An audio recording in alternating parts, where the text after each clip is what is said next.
গতকাল 25 জুলাই সকাল থেকে বিভিন্ন সোশ্যাল মিডিয়াতে ইউটিউবেতে একটি ভিডিও প্রচার করা হয়েছে খুবই নোংরা ধরনের, যেখানে স্ত্রী পুরুষ চরিত্র দেখা যাচ্ছে।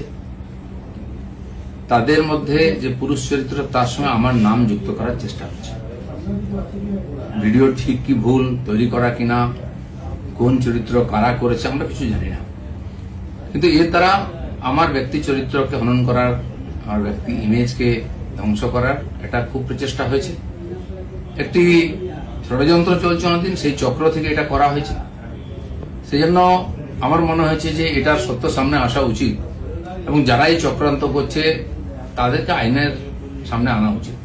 আমি পুলিশের সাইবার ক্রাইমেতে সর্বোচ্চ অফিসেতে আমার তরফ থেকে কমপ্লেন করেছি যাতে এই তদন্ত করা হয় এবং যারা এই চক্রান্তে যুক্ত তাদেরকে এক্সপোজ করে আইনের সামনে আনে, আইনের দ্বারা সাজা দেওয়া হয়। আমি অপেক্ষা করছি পুলিশ কি করে। আর রাজনীতি এটা নতুন নয়, এ ধরনের চক্রান্ত চলতেই থাকে।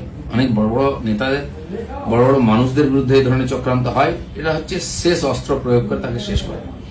আমাদের পার্টিতেও 5-6 বছর আগে বেশ কয়েকজন নেতার বিরুদ্ধে একজন মহিলাকে দিয়ে বলানো হয়েছিল। তার মধ্যে আরএসএস এর প্রচারক ছিলেন এবং পার্টির উচ্চ নেতৃত্ব ছিলেন। তিনি সোজা বলে দিলেন যে যে লোকেরা আমার সঙ্গে দেখা করেছে তারা আমাকে রেপ করেছে। তার উপরে পুলিশি কার্যবাহী হয়, কোর্ট কাছে, তারপরে শেষ চাপা পড়ে যায়। ইদানিং কালে সন্ন্যাসী প্রদীপ্ত মহারাজের ব্যাপারে এরকম হয়েছে। 12 বছর আগে কোনো মহিলা নাকি তার দ্বারা তার উপরে অত্যাচার করেছেন, তিনি এসে স্টেটমেন্ট দিয়ে দেন, সে নিয়ে বিরাট চর্চা হচ্ছে। এ ধরনের ঘটনা লাগাতার হয়। আমাদের পার্টির একজন বরিষ্ঠ নেতা আছেন মাননীয় সঞ্জয় যোশী, তার বিরুদ্ধে বিভিন্ন এই ধরনের ভিডিও সিডি করে সারা দেশে পাঠানো হয়েছিল। অনেক এটা নিয়ে আলোচনা হয়, পরে যখন ফরেন্সিক টেস্ট হয় দেখা গেল সেটা ফেক ছিল। আমার ব্যক্তিগতভাবে যেহেতু আমাকেই আক্রমণ করা হবে, বদনাম করার চেষ্টা হচ্ছে, আমি পুলিশের কাছে, আইনের কাছে গেছি। আমি দেখতে চাই পুলিশ কি করে এই ধরনের চক্রান্তে, কারণ এর তো কারোর বিরুদ্ধে লড়াই করা সম্ভব নেই হবে।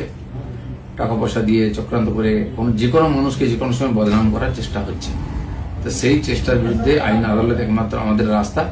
আমি আইনের কাছে গেছি, লিখিতভাবে বিভিন্ন লিঙ্ককে সেখানে আমি পাঠিয়েছি যে যারা যারা এটা নিয়ে ইচ্ছাকৃতভাবে আমাকে বদনাম করার চেষ্টা করেছে তাদের বিরুদ্ধে ব্যবস্থা হোক। দাদা, এইটা কি রাজনীতি তো নোংরামি দিয়ে হয়, কিন্তু কত নোংরামি হবে, কত নিচে নামতে পারে। পশ্চিমবাংলার রাজনীতিকে বারবার কলুষিত করার চেষ্টা হচ্ছে। আমরা যারা সাধারণ কর্মী হিসেবে সাধারণ মানুষের সঙ্গে থাকি, আমিও 40-42 বছর ধরে সামাজিক জীবনে কাজ করছি। আর্থিকভাবে আমাকে কেউ বদনাম করতে পারেনি। অন্যান্য অনেকবার কমপ্লেন আনা হয়েছে, আমি তার জবাব দিয়েছি। এই লড়াইটাও আমার ব্যক্তিগত লড়াই, আমি পার্টিকে মধ্যে ইনভলভ করিনি। এই লড়াইটা আমি লড়ছি।